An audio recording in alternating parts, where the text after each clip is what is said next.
तो दोस्तों, एक और नया दिन और मैं बलजीत परमार हाजिर हूँ एक नई कहानी, एक नया किस्सा लेकर। कल आपने सुना शेख मुनीर का किस्सा, लेकिन उसमें कुछ नई इनपुट्स मिली हैं। जब मैंने कल बहुत से पुराने क्राइम ब्रांच के ऑफिसर से बात कर रहा था तो कुछ लोगों से मेरी बात नहीं हुई थी, लेकिन आज हो गई। उस समय के इंस्पेक्टर वाली शेट्टी बहुत बढ़िया क्राइम ब्रांच के पुराने ऑफिसर थे। ये वही वाली शेट्टी हैं जिन्होंने पहली बार दगड़ी चाल में रेड किया था और अरुण गवली के पास से कार्बाइन पकड़ के लाए थे और उसको अरेस्ट करके लाए थे, जो सबसे बड़ी SOS की रेड थी। बहुत ऐसे कारनामे किए हैं उन्होंने पुलिस में रहते हुए, जो अपने आप में एक इतिहास बनता है। उनको बेस्ट डिटेक्शन का अवार्ड भी मिल चुका है। जो एक बच्चे का किडनैपिंग हुआ था एंटोपिल से, और उसके आरोपी जो एक टैक्सी ड्राइवर था हिमाचल का रहने वाला, उसको मुंबई से हिमाचल में आके यहाँ पे सेब बेचने वाले बने, दुकान खोली और अल्टीमेटली कई दिनों की मेहनत के बाद उस आरोपी को हिमाचल से पकड़ के लेके गए। लेकिन उस बच्चे को नहीं बचाया जा सका क्योंकि उसने किडनैप किए हुए बच्चे का कत्ल कर दिया था। खैर, वो दूसरा किस्सा है, कभी आपको सुनाएंगे वाली साथी साहब से बात करके। तो आजकल वो रिटायर्ड लाइफ जी रहे हैं और अपने गांव जालना में थे जब मेरी उनसे बात हुई। उन्होंने एक और किस्सा सुनाया मुनीर का। बहुत बार वो क्राइम ब्रांच की टीम से बच निकलता था। कल हमने आपको बताया कि कैसे एक बार जब उसको बीटी में रेलवे की GRP की अदालत में पेश किया तो वो पहले फ्लोर से मजिस्ट्रेट के कमरे से निकल के भाग गया था और दोबारा हाथ में नहीं आया। उसके बाद 4-5 टीम क्राइम ब्रांच की बनी थी, वो मैंने कल आपको बनाया था, और सबकी सब टीमें ढूंढ रही थी शेख मुनीर को, एक शातिर हिस्ट्री शीटर और मनिया तुर्वे का खास दोस्त, बहुत डेरेकबाज क्रिमिनल था। उसके चलते जो इसाक बागवान ने एक किस्सा सुनाया उसके बारे में, पहले उसकी बात करते हैं फिर वाली शेट्टी साहब के किस्से की बात करेंगे। इसाक बागवान जो कोलाबा के सीनियर बनने के पहले क्राइम ब्रांच में थे और मनिया सुरवे के एनकाउंटर में भी शामिल थे। रणबीर लेखा ACP हुआ करते थे और उसकी टीम ने एक बार इसको जब पकड़ने की कोशिश की, इसका ठिकाना नहीं मिल रहा था, तो पता चला कि एक और चेन स्नैचर जो रेलवे में औरतों की गले में मंगलसूत्र और चेन छीना करता था, कयूम उसका नाम था। तो कयूम नाम के लड़के के साथ इसकी बहुत बनती थी। कभी वो इसके पास शरण लेता था और कभी शेख मुनीर कयूम के पास शर्त लेता था, और कयूम जब इसाक बागवान और उनकी टीम ने उसका पीछा किया तो पता चला कि वो उस जमाने में कहीं बाईखाला में रहता था, और बाईखाला में सबसे बड़ा जुए का और शराब का अड्डा मटके का चलता था, किसी और का नहीं, रमा नायक का, जो बाद में मुंबई के अंडरवर्ल्ड का बहुत बड़ा नाम बना। अरुण गवली का गुरु था, जो BRA गैंग बना था, बाबू रेशम, रमा नायक और A अरुण गवली, उसका सरगना था। वो तभी 82-83 में इतना बड़ा आदमी नहीं था, जुए का अड्डा और मटके का अड्डा चलाता था। तो उसको ढूंढने के लिए कयूम को कि भाई कला में इसका अड्डा है, भाई कला में वो रहता है, कि शायद एक बदमाश दूसरे बदमाश का कुछ पता बता दे। तो इसाक बागवान अपनी गाड़ी लेके पुलिस की पहुंच जाते हैं रमा नायक के अड्डे पे। तो रमा नायक के अड्डे पे नहीं जाते, उसके थोड़ा दूर मेन रोड पे एक अपने हवलदार को भेजते हैं कि रमा नायक को बुला के लाओ। तो रमा नायक जब आता है तो खड़े खड़े वहीं पे फुटपाथ पे उससे बात करते हैं कि हमें एक कयूम नाम के आदमी की तलाश है, वो बहुत शातिर चेन स्नैचर है। अब कयूम तक पुलिस कैसे क्यों पहुंचना चाहती, तो उसका भी कारण है। मुंबई के कॉलेज में चर्च गेट के पास एक कॉलेज में प्रोफेसर थी शांता देवी वहाँ की, उनका चेन स्नैचिंग के चक्कर में कत्ल हो गया था रेलवे स्टेशन के प्लेटफॉर्म। और जिस आरोपी ने उसकी चेन, उसका मंगलसूत्र छीनना चाहा था उसने। आगे से इनकार किया, हाथों-पाई हुई और ये आदमी उसको चाकू मार के शांताबेन को, शांता देवी को वो मर्डर करके भाग जाता है और मंगलसूत्र भी ले जाता है। वो बहुत सेंसेशनल केस था। उस चक्कर में कयूम को ढूंढ रही थी पुलिस। दूसरा कारण ये था कि अगर वो हाथ में आता है तो शेख मनीर का पता भी लग जाएगा। शेख मनीर भी आपको जैसे कहा कि चेन स्नैचिंग के केस में उसको जीआरपी ने पकड़ा था, रेलवे पुलिस ने, और अदालत में पेश किया था जहाँ से भागा। तो जैसे रमा नायक को कयूम का बताया गया तो रमा नायक ने कहा कि मैंने नाम सुना है लेकिन कभी मिला नहीं हूँ। जब इनकी बातचीत चल रही थी तो अड्डे के एक लड़के ने अपने वहाँ पे बहस शुरू हो जाती है कि इतने बड़े क्राइम ब्रांच के अफसर हमारे बॉस के धंधे पे क्यों आए। तो वहीं पे उस समय बैठा था शेख मुनीर, रमा नायक के अड्डे पे, जुए के अड्डे पे, मटके के अड्डे पे। वो जब इसहाक बागवान का नाम सुनता है तो वो अपना हथियार निकाल लेता है कि मैं अभी जाके उसको मारता हूँ। लेकर रमा नायक के लोगों ने उसको बड़ी ज़बरदस्ती से, बड़ी हिम्मत दलेरी से रोका कि नहीं, अगर तू यहाँ पे कोई कांड करेगा उसका असर हमारे रमा नायक भाई पे पड़ेगा और आगे जाके तकलीफें बढ़ सकती हैं। तो जैसे ही ये बातचीत करके रमा नायक वापस आता है तो उसको बताया जाता है कि सब ऐसे ऐसे इस आदमी ने किया। तो रमा नायक ने इसको झाड़ा भी कि एक तो तू मेरे पास शरण लेने आया, छिपने के लिए आया और मुझे ही तकलीफ में डालने वाला था।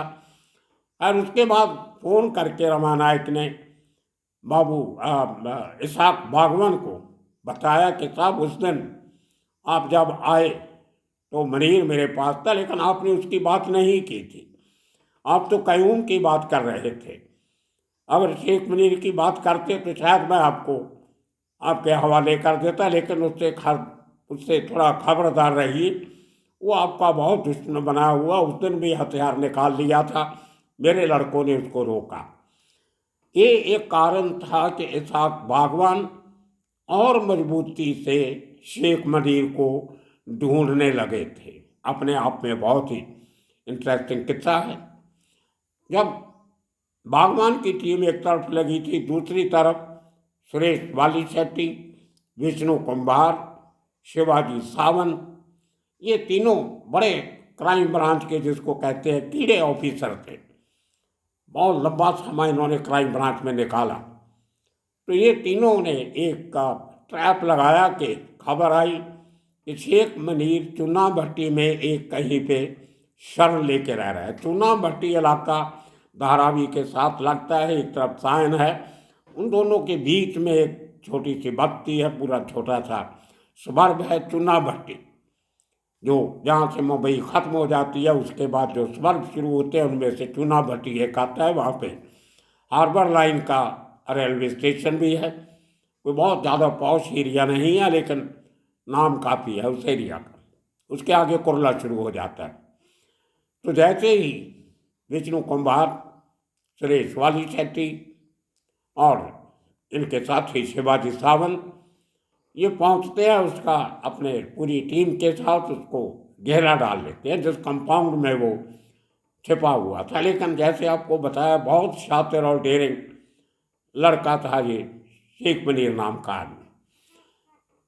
जब उसको पता चला कि पुलिस के काफ़ी सारे ऑफिसर हैं और बड़े नाम हैं तो इनसे मुकाबला करना सही नहीं होगा, तो उसने मौका देख के, एक काफ़ी ऊंची दीवार थी 10-12 फुट ऊंची, उसके ऊपर चढ़ के दीवार कूद के अंदर अंदर से खाड़ी और दूसरा इलाका मार्च लैंड उससे निकल के धारावी में एंटर कर गया। और जैसे ही धारावी में कोई घुस जाता तो उस ज़माने में उसको ढूंढना बहुत मुश्किल होता है। वो समय था जब धारावी एशिया का सबसे बड़ा स्लम था। आजकल तो और बहुत बड़े स्लम हो गए। आजकल ढाका का एक स्लम है जो दुनिया का सबसे बड़ा स्लम माना जाता है। बैंकॉक में भी हैं, अभी तो बहुत जगह पे बड़े बड़े स्लम बन गए, लेकिन तभी धारावी सबसे बड़ा स्लम एरिया गिना जाता। तो 5 किलोमीटर के स्क्वायर एरिया में बना हुआ, लाखों की आबादी, और कई गलियां तो ऐसी हैं जहाँ से अगर आदमी बीमार हो तो वहाँ से आप स्ट्रेचर लेके बाहर नहीं निकल सकते, इतनी तंग गलियाँ। दो आदमी क्रॉस नहीं कर सकते, एक को दरवाजे के अंदर जाना पड़ता है तो दूसरा आदमी गली से निकलता। तो बड़ी मेहनत से जो ट्रैप लगाया था, किसी ने नहीं सोचा था कि इतनी ऊंची दीवार के ऊपर चढ़ के वो भाग जाएगा, लेकिन शेख मुनीर भाग गया। बहुत कोशिश की गई धारावी में उसको बाहर ढूंढने की, लेकिन नहीं हाथ में आया। तो ये शेख मुनीर के किस्से। इसी तरह एक और टीम, उनका नाम मैं ढूंढने की कोशिश कर रहा हूँ, मुझे सोर्सेस ने बताया कि ये आदमी एक बार दादर में कहीं किसी बार में गया था, तो वहाँ से क्राइम ब्रांच का ऑफिसर को पहुँचने में शायद टाइम लगता था, तो उन्होंने ये दादर की जो बार थी वो माहिम के कैरल रोड से, जहाँ से दादर शुरू होता है, वहाँ कुछ एरिए में थी। तो उन्होंने माहिम पुलिस स्टेशन में अपने सोर्सेस को, जो पीआई क्राइम होता है जहाँ इनके अपने क्राइम ब्रांच के लोग भी रहते हैं, उनको पहले भेज दिया कि आप जाइए, निगाह रखिए और हम लोग आ रहे हैं। क्राफर्ड मार्केट से दादर पहुंचने में उस जमाने में आधा घंटा लग जाता था। लेकिन जैसे मैंने कहा, बहुत शातिर था। इसने बाहर मूवमेंट देख ली अंदर उस अड्डे में बैठे हुए कि कुछ पुलिस वाले घूम रहे हैं। हालांकि वहाँ और भी कुछ शेडी करैक्टर थे जिनके साथ शेख मुनीर बैठा था, लेकिन उसको अपना डर पहले था। नहीं तो ये भी सोच सकता था कि इनको पकड़ने आए होंगे, मुझे को पकड़ेंगे। लेकिन उनको बिना बताए अपने दोस्तों को, जिनके साथ बैठा था, ये पीछे उसके जो एरिया था वो थोड़ा उजाड़ एरिया है, उसके थोड़ा आगे समुंदर भी शुरू हो जाता है, मेयर का बेंगलो भी है।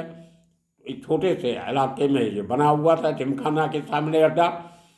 तो वहाँ से ये आदमी समुंदर की तरफ भाग जाता और वहाँ से गोल बाहर लोकल जो पुलिस वाले बात पे खड़े थे, वो मेन दरवाजे के सामने खड़े रहते हैं। इतने में टीम आती है क्राइम ब्रांच की, अंदर रेड करते हैं। तो शेख मुनीर तो हाथ में नहीं आता, लेकिन तीन और इसी किस्म के जेब कतरे, चेन स्नैचर और छोटी मोटी गाड़ी वाड़ी चोरी करने वाले, वो लोग तीन पकड़े जाते।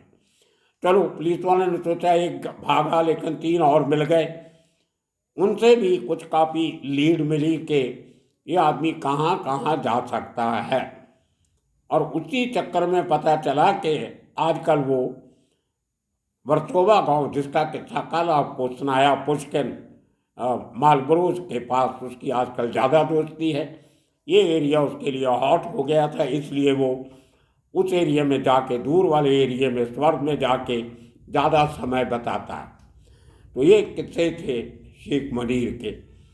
और ये अकेला आदमी नहीं है। धारावी में जब विष्णु कुंभार की बात करते हैं तो वरदराजन की जो सल्तनत खत्म हुई है, उसमें वाई.सी. पवार के साथ अगर किसी आदमी ने यूनिफॉर्म में बहुत काम किया वर्धा गैंग को ख़त्म करने में, तो विष्णु कुंभार थे।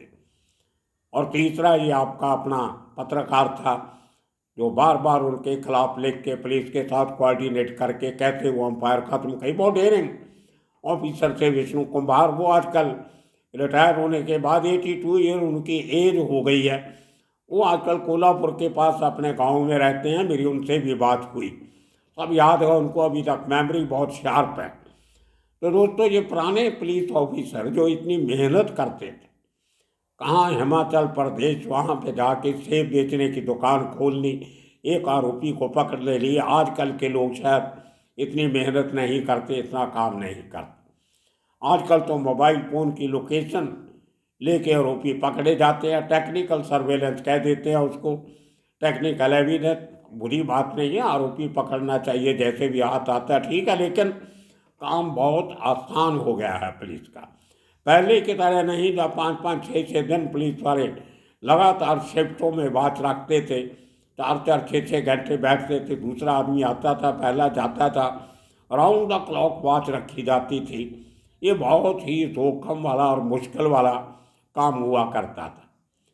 टेररिस्टों के टाइम पे भी लोगों ने दिन रात एक करके वाच रख के पकड़ते थे, लेकिन शातिर क्रिमिनल कहीं कहीं ना कहीं बहुत बार बच के भाग जाते। लेकिन कहते हैं ना, चोर की माँ कब तक खैर मनाएगी। एक ना एक दिन तो 100 दिन चोर का, एक दिन साध का, वो होता ही है। आखिर अंत वही होता है जो गोली बंदूक के साए में चलते हैं, वो एक दिन उन्हीं गोलियों का शिकार हो जाते हैं। तो ये थी पूरी कहानी शेख मुनीर की। कल आपको सुनाएंगे अशोक जोशी के कत्ल के पहली रात को क्या हुआ था। बहुत इंटरेस्टिंग किस्सा है, वो एपिसोड आपको कल सुनाएंगे। आज शेख मुनीर का किस्सा यही ख़त्म करते हैं। बहुत बहुत शुक्रिया, धन्यवाद।